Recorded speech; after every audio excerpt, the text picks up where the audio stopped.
From Washington, this is VOA News.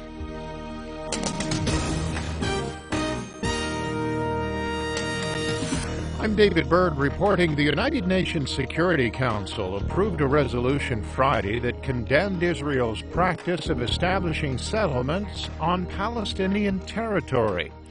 The resolution, which passed 14-0 in the Security Council with one abstention, calls on Israel to immediately and completely cease all settlement activities in occupied Palestinian territory, including in East Jerusalem. The United States abstained from voting rather than exercise its usual veto. U.S. Ambassador Samantha Power said the abstention was because the United States had reservations about the text. Some may cast the U.S. vote as a sign that we have finally given up on a two-state solution. Nothing could be further from the truth. None of us can give up on a two-state solution. Israel's ambassador to the UN, Danny Danon, said the resolution was a setback for Israeli-Palestinian relations. Instead of charting a course forward, you are sending a message to the Palestinians that they should continue on the path of terrorism and incitement. Chief Palestinian negotiator Saeb Erekat called the resolution a triumph for international law. This is a day where the international community have utterly rejected the settlement activities, the policies of dictation, the policies of apartheid being employed by the current Israeli government. White House Deputy National Security Advisor Ben Rhodes said that despite the U.S. repeatedly standing up for Israel, its government had ignored repeated concerns about the growth of settlements in Palestinian territory occupied since 1967. He noted there are now 90,000 settlers living east of the barrier that Israel created. This is VOA News. An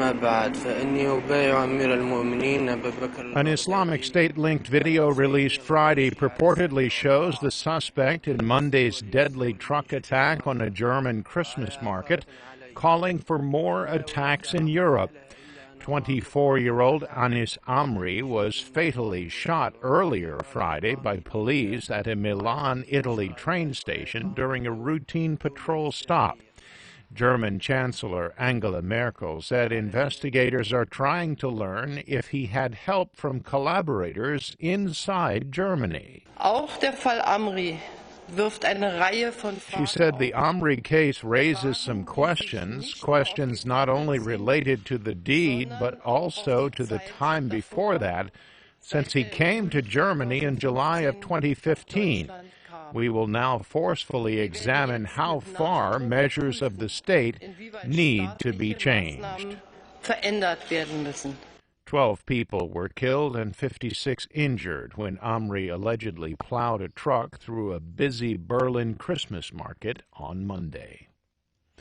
Malta's prime minister told a news conference Friday that 2 Libyan men who hijacked a plane and diverted it to Malta had a hand grenade and a pistol on them. He said a second pistol was found on the plane during a search by Maltese soldiers.